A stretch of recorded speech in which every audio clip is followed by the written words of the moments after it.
Namaku Aurel, mahasiswi program studi pendidikan bahasa Inggris Universitas Sanata Dharma. Aku tumbuh sebagai perempuan dengan sejuta pertanyaan.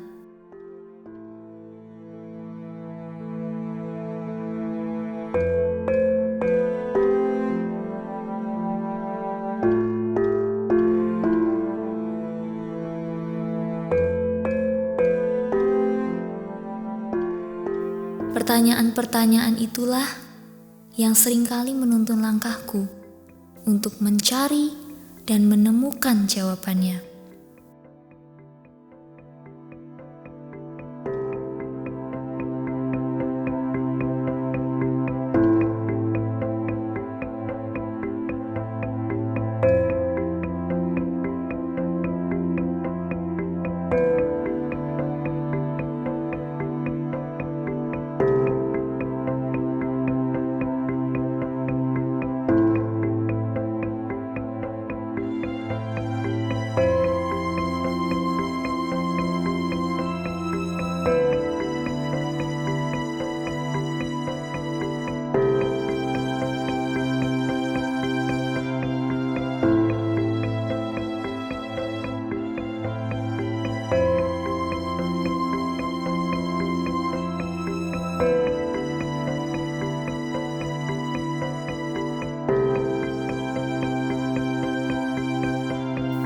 Dan pertanyaanku hari ini menuntun langkahku menyusuri lorong-lorong kampusku, Sanata Dharma. Sanata seharusnya dibaca sanyata, yang artinya nyata, dan Dharma adalah pelayanan. Sanata Dharma artinya pelayanan yang nyata. Hampir setiap hari aku ke kampus, tetapi baru kali ini aku tahu arti kata Sanata Dharma. Pasti yang lain juga banyak yang tidak tahu. Sanyata Dharma, pelayanan yang nyata.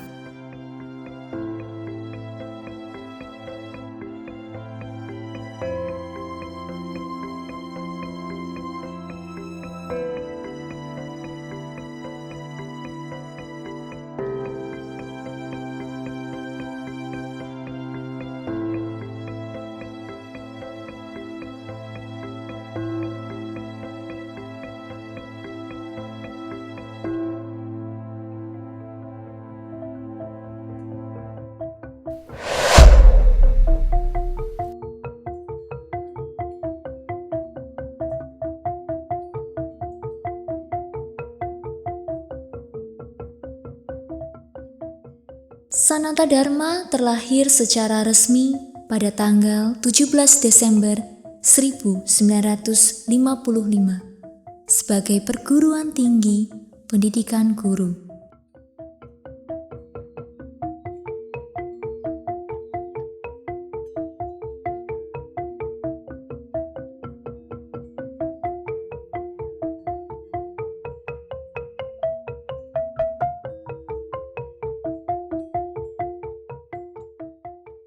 Pohon beringin yang satu ini menjadi pohon beringin yang keramat. Dalam peringatan lustrum pertamanya, Presiden Soekarno berkenan hadir. Maka, pohon beringin ini dikenal dengan nama Beringin Soekarno.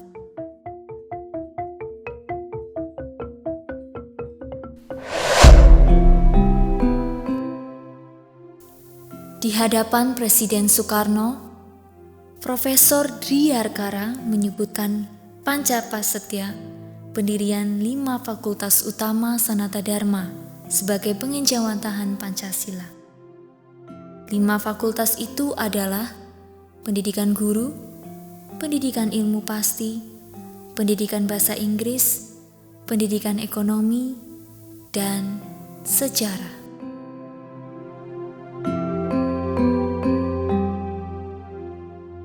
Menyusuri lorong-lorong Sanata Dharma, seperti menyusuri lorong waktu.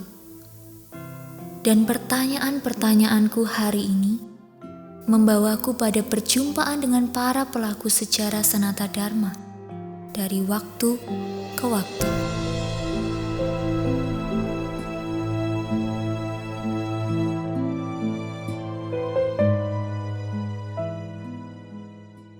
Dan di Jogja ini Sanata Dharma waktu itu sudah dikenal mutu. Karena yang diperlukan waktu itu memang guru. Saya mengalami waktu SR, dulu namanya SR. Itu guru itu sekolahnya itu di KPKPKB. Nah, itu lulusan SR waktu itu kursus 6 bulan mengajar jadi guru.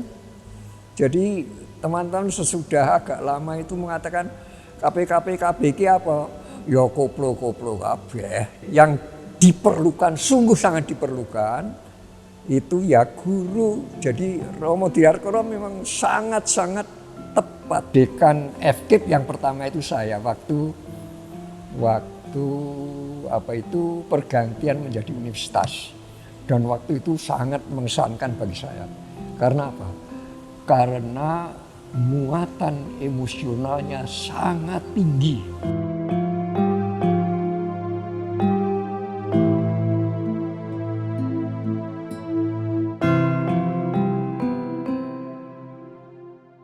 Selalu ada banyak kisah dari para pendahulu Sanata Dharma ini. Dosen dan tenaga kependidikan ikut menggoreskan warna-warna indah dalam perjalanan Sanata Dharma bersama sang waktu.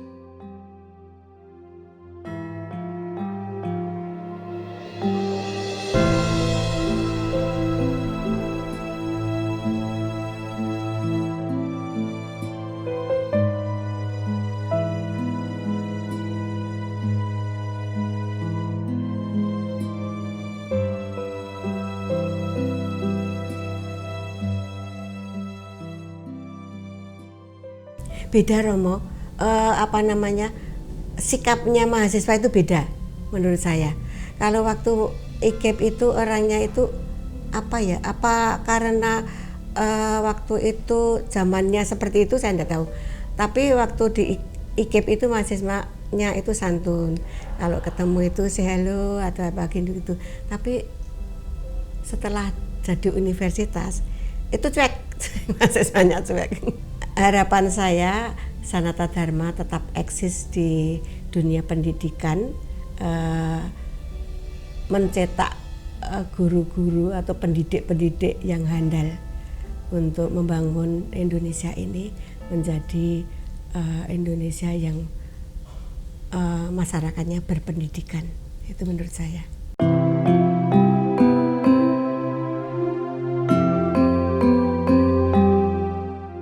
Kapel Bellarminus. Inilah kekasan pendidikan Kolese Yesuit.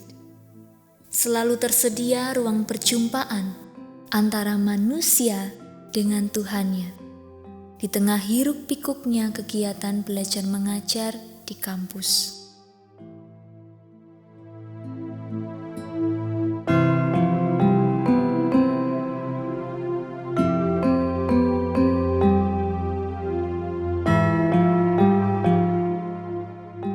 Yang mengesan waktu pertama di sini adalah keakraban antar teman dan juga dengan seluruh IKIP karena mahasiswanya sedikit.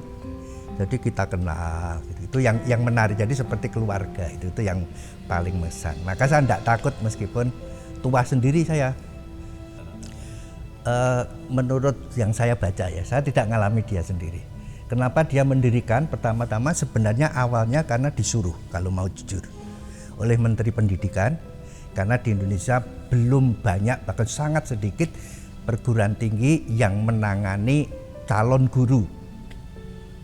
Nah, karena itu istilahnya semacam dimandatkan, Romo Diarkoro merasa itu memang penting, maka dia mendirikan Sanata Dharma untuk sekolah guru. Tapi itu lalu bersesuaian dengan keinginan serikat. Karena serikat kan sudah punya sekolah guru rakyat, yaitu Vanlit. Tapi Kalau sudah lulus, lalu kan harus ada yang bisa ngajar ke level sekolah menengah dan seterusnya. Maka penting punya sekolah guru untuk guru SMP, SMA. Maka membuat ini IKIP ini. Menurut saya karena ini. Jadi awal yang dibutuhkan memang di Indonesia yang masih merdeka, ini kan perlu pendidikan menjadi utama. Kan banyak anak yang belum sekolah dan seterusnya. Jadi unsur pendidikan menjadi penting, maka kalau serikat menekankan pendidikan, saya kira itu sesuatu yang bagus untuk menyumbang istilahnya perkembangan bangsa ini. Tapi kenapa lalu berubah ke jadi universitas? Karena beberapa tahun waktu saya ya, menjadi dosen awal, itu kan ada yang disebut profesionalitas. Itu pembatasan lulusan IKIP hanya boleh jadi guru bekerja di dunia pendidikan. Ngomong lain tidak bisa, kamu bukan bidangmu. Itu berarti apa? Berarti pendidikan kita tidak bisa campur dengan persoalan masyarakat yang lebih luas. Satu-satunya adalah harus dikembangkan menjadi universitas sehingga ada prodi lain, fakultas lain yang bisa ngomong mengenai politik, mengenai sosial dan seterusnya. Jadi menurut saya itu pengembangan dari misi perutusan serikat. Yang tidak setuju itu beberapa justru tokoh serikat. Alasannya sebenarnya sederhana. Kita harus concern pada pendidikan yaitu guru. Itu memang misi utama. Maka jangan diubah-ubah gitu. Tapi untung puji Tuhan. Jadi itu menurut saya sejarah yang menarik. Yang pihak awam seperti Pak Mudjanto, Pak Tutoyo itu kan ikut juga panitia dulu. Itu yang getol. Harus jadi. Nah kebetulan Pak Tutoyo waktu itu sebagai pembantu rektor itu punya juga relasi baik dengan Departemen Pendidikan, maka prosesnya bisa mudah. Dan ingat, sadar itu yang berubah pertama kali IKIP menjadi universitas di seluruh Indonesia. Kita sering buat istilahnya tempat-tempat untuk orasi. Jadi di depan gedung kuno itu, di sana ada panggung itu mahasiswa. Yang menarik kan juga beberapa frater ada yang ikut orasi di sana.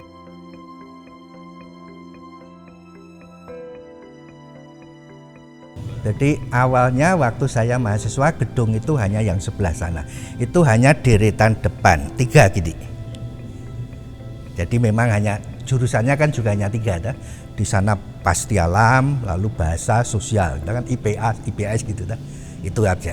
Lalu ini gedung untuk pengelolaan administrasi. Itu 3 itu aja. Dan mahasiswanya juga belum banyak, sekitar 1.500. Akhirnya puncaknya IKIP itu kan jadi 3.000 saat itu.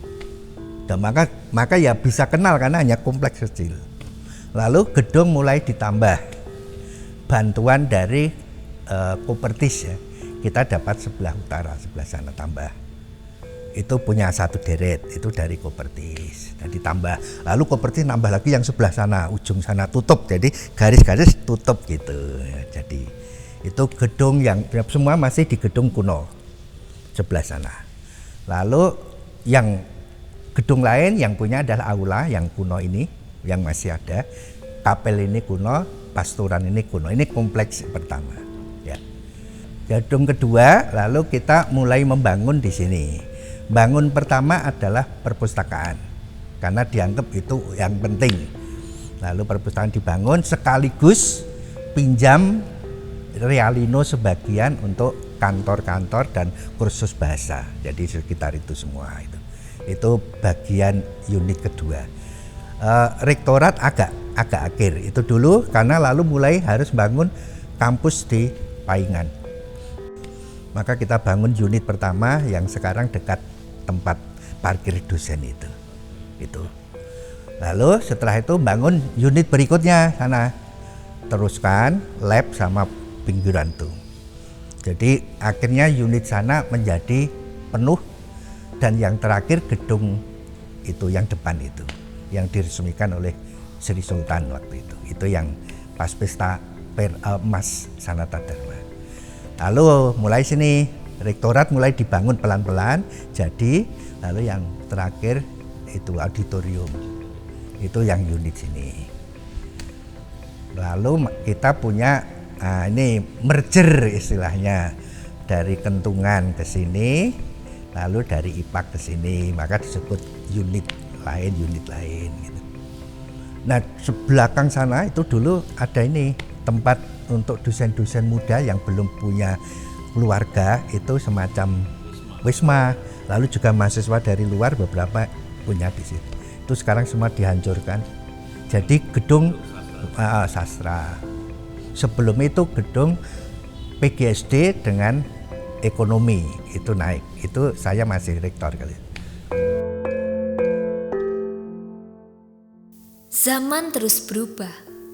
Sanata Dharma juga harus berubah, mengikuti arus perubahan zaman, dengan tetap berusaha berdiri dan tidak tenggelam dalam pusaran waktu yang mematikan.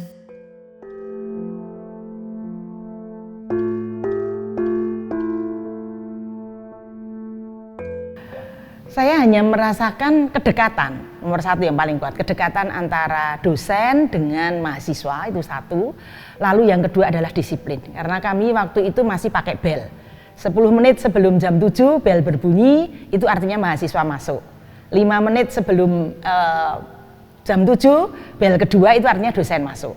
Tepat pukul 7 kita mulai kuliah. Dan itu terus sampai saya selesai kuliah dari Sanata Dharma, itu masih terus mengesan. Saya menjadi dosen itu hanya di Jawil Romo Giles, di jalan begitu. Sudah dapat kerja belum? Begitu. Belum Romo, saya katakan begitu. Mau nggak ngajar di sini? Oh iya, saya pikir dulu Romo, saya gitu. Lalu akhirnya mengajar, dan semester pertama mengajar saya sudah langsung mengajar 16 SKS atau 16 JP waktu itu, dan saya mengajar hanya adik kelas 2 kelas. Di semester 5, semester 7 begitu saya sudah mulai mengajar mereka. Jadi kesan pertama seperti mengajar teman-teman sendiri begitu, karena kami masih banyak yang kenal begitu. Tetapi tetap suasananya yang kami rasakan adalah kedekatan dan keakraban, meskipun saya dosen, apalagi saya dosen muda, cewek satu-satunya yang masuk sebagai dosen pada saat itu di fakultas, bukan fakultas waktu itu, Fakultas Keguruan Ilmu Sosial. Saya masuknya di FKIS kalau saya tidak salah, itu dulu namanya seperti itu. Filsafat beliau yaitu memanusiakan manusia, khususnya manusia muda begitu. Lalu juga pembelajaran melalui pendidikan karakter, itu yang paling kuat saya rasakan begitu. Saya bangga Romo, itu yang tidak bisa saya elak gitu ya. Ikatan saya dengan Sanata Dharma sangat kuat begitu ya. Sehingga apapun begitu, kalau ada sesuatu yang dikatakan hal yang buruk tetapi sebetulnya tidak seperti itu yang terjadi di Sanata Dharma, rasanya ikut protes. Dan kalau ada yang mencoba untuk semacam ya bukan hal yang jelek tetapi menjelek-jelekan atau apapun yang terkait dengan Sanata Dharma, saya kok rasanya ikut tidak terima begitu ya. Jadi ikatan saya dengan Sanata Dharma sangat kuat, maka sampai pensiun pun kalau saya masih diperbolehkan untuk mengajar, saya masih tetap ingin mengabdi di universitas tercinta ini, Romo.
mahasiswa yang ingin belajar di Sanata Dharma terus meningkat.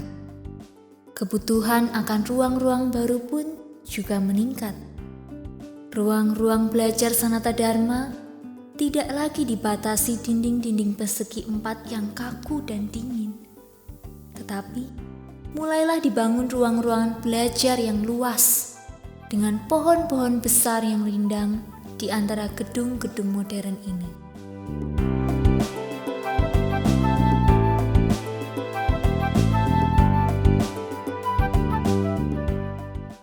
Saya mulai menjadi dosen sebenarnya tahun 75, tapi baru tetap 79. Jadi 43 tahun. Tugas struktural itu macam-macam. Kepala perpustakaan, kepala puskom, ketua jurusan, kaprodi, dekan, kabiro pernah, kabiro personalia. Ya. Ketika berdiri tahun 55 namanya sudah Sanata Dharma. Berarti kita ingin berbakti, berdharma bakti secara nyata kepada nusa dan bangsa Indonesia ini. Nah, dari dulu sampai sekarang sama. Kita ingin berdharma bakti, berkontribusi terhadap negara dan bangsa kita untuk meningkatkan martabat dan kesejahteraan rakyat di tanah air. Kalau dulu fokusnya pendidikan, gitu. Dulu fokusnya seperti Vanlit.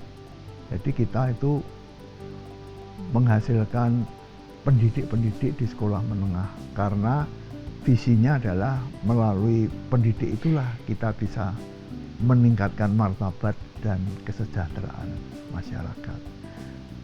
Tahun 93 ketika kita berubah menjadi universitas, itu skop pelayanan kita diperluas.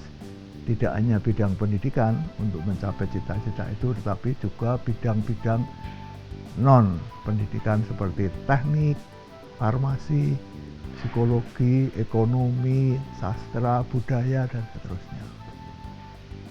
Tapi harus dasarnya sama. Hanya skop pelayanannya diperluas. Ya. IKIP juga berubah beberapa kali.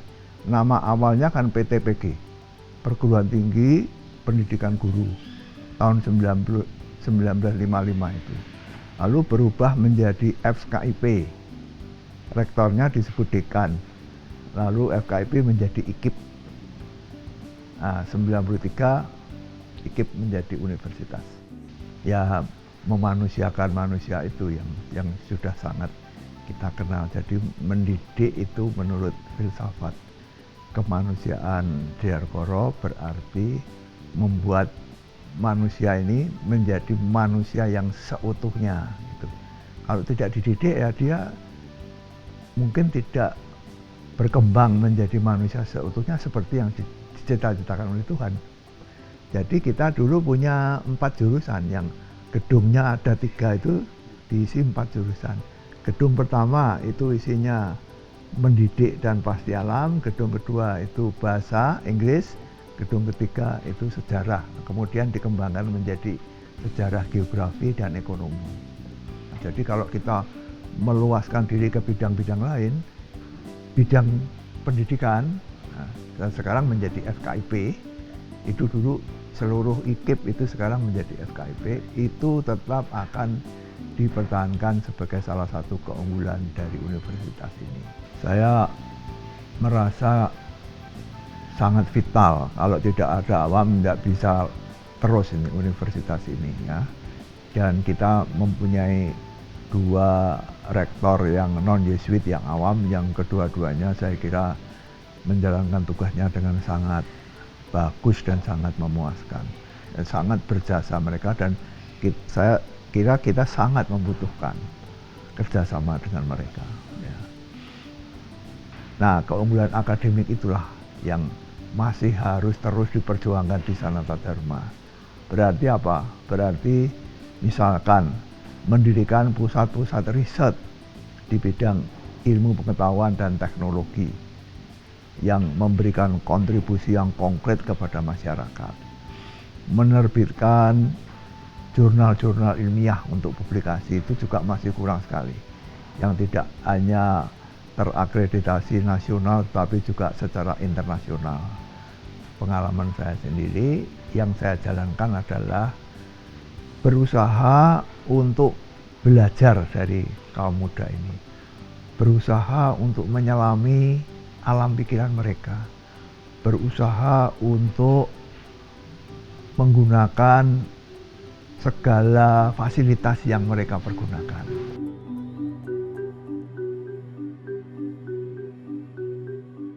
Cerdas dan humanis. Dua kata yang selalu kudengar tentang Sanata Dharma. Pembangunan manusia yang integral. Tidak pernah hanya mengedepankan keunggulan akademik saja, tetapi juga harus diimbangi dengan pendidikan nilai-nilai kemanusiaan.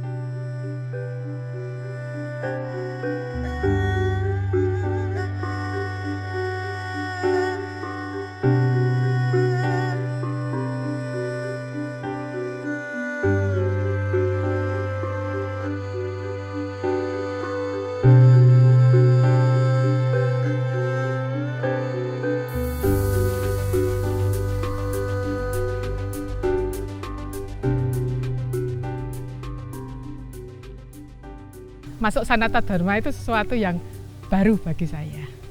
Tapi saya itu sangat bersyukur, saya sangat terkesan karena begitu masuk itu sambutan dari teman-teman di Sanata Dharma luar biasa. Saya merasa diuangke gitu loh ya. Mereka menyambut dengan penuh kehangatan, kekeluargaan begitu. Padahal saya siapa toh? Saya kan merasa orang dari luar, belum dikenal, masih muda begitu ya. Itu sangat mengesan. Ya, yang masih mengesan sekali untuk saya adalah beliau bergerak di dunia pendidikan, ingin mencerdaskan bangsa begitu ya. Waktu itu kok saya pahami bahwa ini sangat strategis karena kalau kita berhasil mendidik seseorang, apalagi menjadi guru, itu dia akan bisa berpengaruh pada banyak orang. Dan memanusiakan manusia muda itu sangat mengesan sekali. Mungkin karena saya juga berlatar belakang dari keluarga guru Yeromo. Jadi, aduh ini aku senang ya, aku di sini saja gitu. Mereka mengatakan suasananya, kekeluargaannya, kemudian ya tadi nilai-nilai yang ditanamkan. Kita kan terbuka pada semua kepercayaan, suku, agama dan sebagainya itu sungguh mengesan juga bagi mereka dan mereka sampaikan. Saya tidak bisa lagi misalkan mengajar dengan banyak bicara, nggak bisa, anak-anak sekarang tidak mau, begitu ya. Mereka diminta untuk banyak menulis begitu, mungkin tidak terlalu mereka nikmati, tetapi membuat videonya itu mereka nikmati, gitu. Jadi kita yang harus menyesuaikan diri. Jadi kami pembelajarannya juga mengalami penyesuaian untuk menghadapi anak-anak sekarang. Mengajar jam 7 susah sekarang, anak-anak kebanyakan kok sampai malam hari ya, sehingga kalau kuliah jam 7 itu menurut mereka ada yang belum mandi ya susah, mereka belum on gitu ya, nyawanya belum ngumpul ya. Nah itu kan ya saya tidak bisa kaku menuntut mereka karena memang sudah berubah begitu. Walaupun saya tetap menanamkan kalau jadi guru semua mulai jam 7 dan tidak bisa kita hanya datang jam 10 gitu, maka ya di kampus ini kita membiasakan diri hal-hal yang memang akan kita tempuh nanti ketika mengajar begitu ya. Itu kan harus dibiasakan.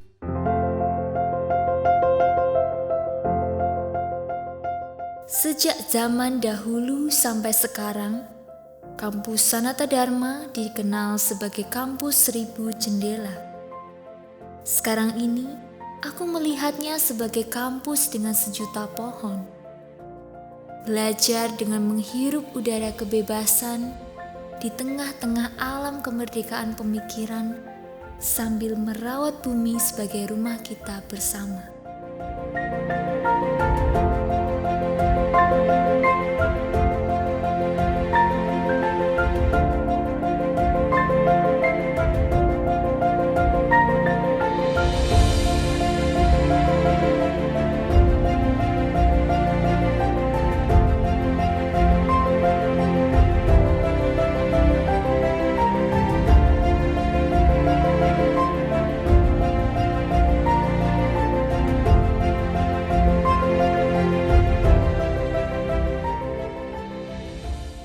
Romo Driharkara sebagai guru besar di UI, teman-temannya salah satu Muhammad Yamin. Ya. Ketika Muhammad Yamin diangkat menjadi Menteri Pendidikan, dia itu mendekati Driharkara supaya saya dibantu bisa mendirikan sebuah lembaga pendidikan guru-guru yang handal gitu ya. Maka Driharkara mendekati Kolese de Brito, karena di Kolese de Brito itu ada kursus B1 pendidikan. Kemudian Kolese Loyola, di sana juga ada kursus B1 bahasa Inggris. Ada beberapa Yesuit, ada suster CB1, diajak untuk akhirnya itu dilebur menjadi PTPG Sanata Dharma. Tapi yang tujuannya karena itu supaya bisa memenuhi permintaan Muhammad Yamin. IKE PTPG para Yesuit itu kan melanjutkan Romo Van Lith gitu ya. Romo Van Lith itu ya rohnya mendidik calon-calon pendidik gitu ya. Dan itu kan dilanjutkan bukan oleh Van Lith di Muntilan tapi oleh PTPG Sanata Dharma gitu ya. Jadi roh Van Lith itulah yang menggerakkan orang-orang muda khususnya yang mengenal ya misi pertama Muntilan itu tergerak untuk ya disitulah kalau mau sungguh-sungguh membantu bangsa ini menjadi semakin terdidik menjadi pendidik ya lewat Sanata Dharma itu. Yang terkenal memang pendidikan bahasa Inggris dengan para dosennya yang terkenal. Yang paling terkenal itu Pak Hendra ya, karena galaknya keras gitu ya. Kemudian Romo Bolsius itu ya yang sangat dekat itu dengan mahasiswanya. Pak Bismoko, Pak Arianto itu orang-orang yang ya tokoh itu ya, pendidik yang sungguh-sungguh handal itu. Itulah yang mengangkat ya. Banyak orang-orang yang mengkaitkan Sanata Dharma itu dengan jaminan kualitas, ya, jaminan kualitas gaya pendidikan Yesuit itu ya. Selama itu bisa dipertahankan, tentu akan aman ya, perjalanan misi Sanata Dharma ini. Menurut saya ini, keyakinan saya. Harapan saya itu suasana kekeluargaan itu harus dihidupkan terus gitu ya. Preferensi yang ketiga itu ya, ikut merawat bersama rumah kita. Tentu ini kaitannya dengan kita sudah punya pendidikan biologi. Bagaimana pendidikan biologi itu orientasinya pada ekologis gitu ya, keseimbangan. Dan itulah yang memunculkan dibangunnya Taman Kupu-Kupu ini. Kan pengelolanya pendidikan biologi ya, itu. Kan begini ya, yang dilakukan Yayasan Sanata Dharma itu membuat supaya air hujan itu tidak boleh keluar dari kampus. Maka kan selain ditanam pohon-pohon besar ini yang bisa menyerap lebih banyak air daripada yang kecil-kecil itu ya, itu kan juga sumur-sumur itu ya, resapan itu banyak sekali ini ya, supaya terjadi siklus terus menerus ya, tidak harus lari kemana-mana yang namanya air hujan itu.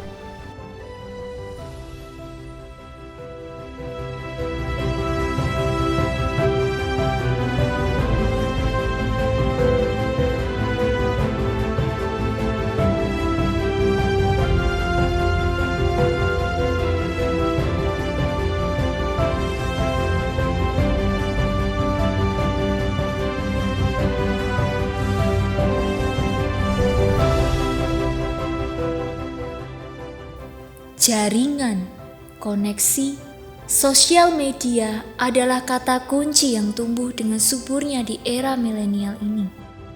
Pandemi menyadarkan kita bahwa semua manusia terkoneksi. Akan menjadi seperti apa wajah pendidikan masa depan pasca pandemi di era milenial ini?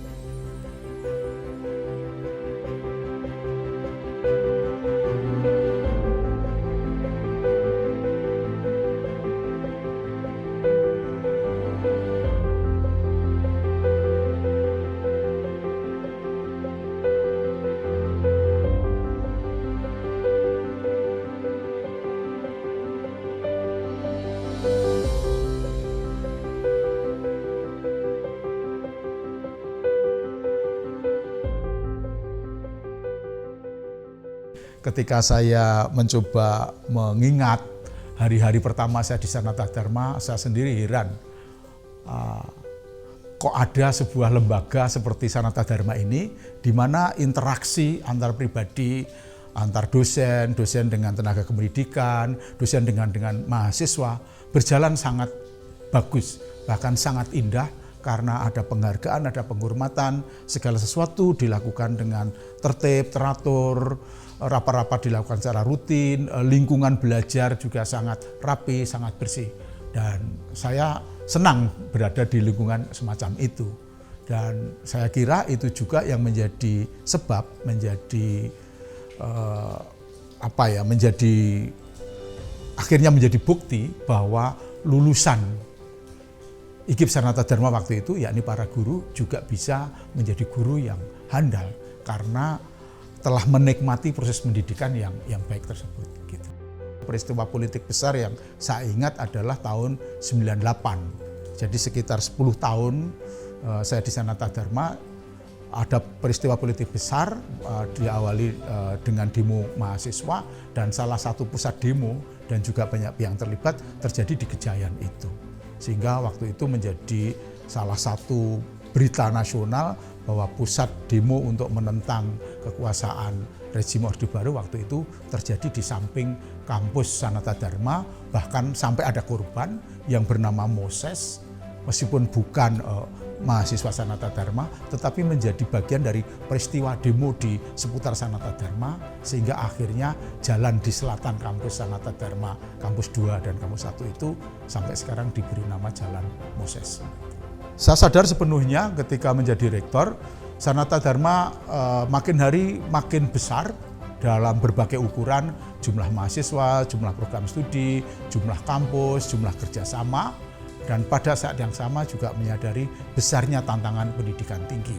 Salah satu tantangan terbesar yang kita hadapi adalah gencarnya perubahan lingkungan, besarnya perubahan peradaban, dan sebagai institusi pendidikan tinggi menyiapkan sarjana itu berarti menyiapkan orang-orang untuk menangkap berbagai peluang dan mengatasi persoalan-persoalan masyarakat. Karena perubahan lingkungan yang cepat itu, maka tidak mudah kita untuk mengembangkan kurikulum, pembelajaran yang bisa tepat menjawab kebutuhan masyarakat ketika mereka lulus. Itu tantangan terbesarnya. Nah, tantangan kedua tentu saja dengan kemajuan teknologi informasi, ketika ilmu pengetahuan sudah demikian demokratis, bisa diproduksi, dihasilkan oleh banyak pihak, maka tantangannya bagaimana perguruan tinggi memanfaatkan itu semua demi semakin berkualitasnya pendidikan. Tanpa diduga bahkan oleh siapapun begitu ya, terjadi pandemi, tetapi Sanata Dharma saya kira menanggapinya dengan cukup baik dan boleh dikatakan cukup berani, karena selama pandemi itu kita tidak mengendurkan semangat untuk memberikan yang terbaik kepada mahasiswa dengan cara memberikan bantuan bagi mereka yang membutuhkan, baik finansial maupun hal-hal lain, termasuk melakukan sebuah tindakan yang menurut saya paling bisa dipertanggungjawabkan. Karena esensi dari lembaga ini adalah demi mahasiswa, maka ketika pandemi berlangsung dan kita ingin merespon, langkah yang kami lakukan pertama-tama adalah mendengarkan apa yang diharapkan oleh mahasiswa. Maka waktu itu diadakan pertemuan memakai teknologi Zoom yang melibatkan ribuan mahasiswa. Dari situlah langkah-langkah ditata, infrastruktur dibenahi, kebutuhan server diadakan, sampai akhirnya kita pun menanggapi pandemi ini sebagai peristiwa yang tidak sederhana, tidak cepat rampung. Kita mewujudkan pembelajaran yang hybrid, yang fleksibel, sampai setiap kelas dipasangi kamera supaya yang bisa datang ke kampus dilayani, yang tidak bisa karena pandemi juga tetap dilayani.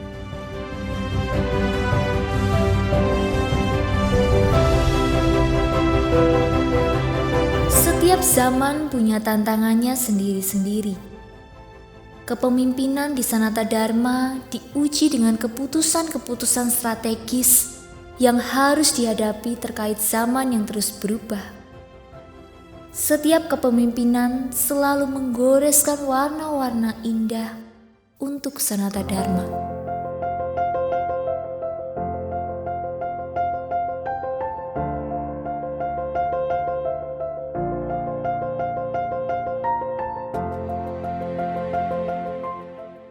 Sanata Dharma sangat sadar bahwa yang kami hadapi hari-hari ini adalah generasi milenial, generasi alpha, generasi Z, dan mereka mempunyai karakteristik yang sangat khusus. Beberapa penelitian mengatakan mereka ini connected but alone generation, generasi yang sangat terkoneksi dengan banyak hal di luar sana, dengan segala macam bantuan teknologi dan konektivitas yang diciptakan oleh teknologi informasi dan bisa mereka akses setiap hari.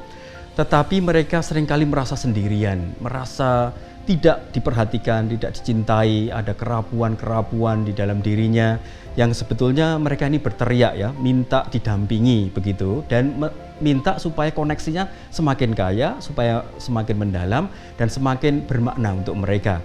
Maka Sanata Dharma mau menanggapi dengan menyediakan program-program formasi mahasiswa yang holistik yang mendengarkan mereka, menemani mereka dalam mengarungi hidup yang penuh tantangan ini, merajut makna bagi mereka, bergulat, berpikiran juga kritis dan selalu merefleksikan diri, tetapi bertumbuh bersama orang lain dan juga mengundang mereka untuk berekspresi. Sanata Dharma menyediakan banyak fasilitas dan momen dan wahana dan pendampingan supaya mereka bisa mengekspresikan siapa mereka, bisa mengekspresikan, mengungkapkan mimpi dan harapan mereka, dan juga concern mereka terhadap dunia. Dan yang terakhir adalah supaya mereka dalam mencari makna, membangun identitas diri itu juga terus melibatkan diri pada banyak perkara di luar mereka, perkara masyarakat, perkara teman-temannya, banyak perkara di lingkungannya, persoalan-persoalan dunia yang menghimpit, supaya mereka kemudian sambil memperkokoh diri, sambil mengembangkan diri, sambil menjalin konektivitas dengan teman-temannya, dengan dirinya, dengan sesamanya, mereka semakin dituntut untuk menjadi warga yang dewasa, yang bertanggung jawab. Dalam istilah Pater Jenderal itu menjadi global citizen, warga negara global, tapi yang sangat berakar pada keterlibatan lokal dan yang konkret setiap hari. Saya kira maksud Pater Jenderal dengan mengatakan bahwa dunia zaman sekarang, dunia yang sekuler mungkin, di mana agama tidak bisa lagi menjadi satu-satunya kompas atau nilai atau petunjuk arah dan sebagainya, adalah dunia yang sebetulnya haus akan nilai, haus akan arahan, haus akan visi, haus akan komitmen. Maka kesempatan bagi kita, Serikat Yesus dengan visi pendidikan Ignatian, Sanata Dharma dengan warisan-warisan seperti itu oleh Pater Triarkara dan perjalanan kita 67 tahun terakhir ini, kita berkesempatan untuk masuk ke dunia yang sedang haus itu. Anak-anak muda juga haus untuk diberi atau diajak memikirkan banyak hal, tetapi juga untuk membangun makna untuk diri mereka sendiri gitu ya. Didengarkan, mereka haus untuk diberi kasih, saya kira, perhatian, dan juga semacam pompa gitu ya, semangat kita mau kemana dalam hidup ini bersama-sama. Kenapa kita ditaruh oleh Tuhan di dunia, untuk apa tujuan-tujuan hidup kita nantinya. Saya kira kehausan itu nyata kalau kita bertemu dengan anak-anak muda di zaman sekarang, tapi kita juga tahu mereka membutuhkan banyak pendampingan yang lebih interpersonal, lebih personal sifatnya.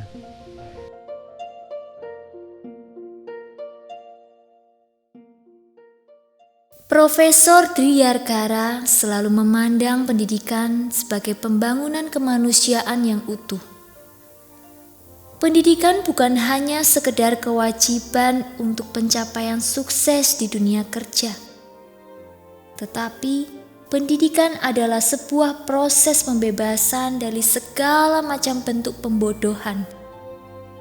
Dan pendidikan adalah sebuah kemerdekaan untuk menjadi manusia yang utuh dalam persiarahan hidupnya menuju Sang Pencipta.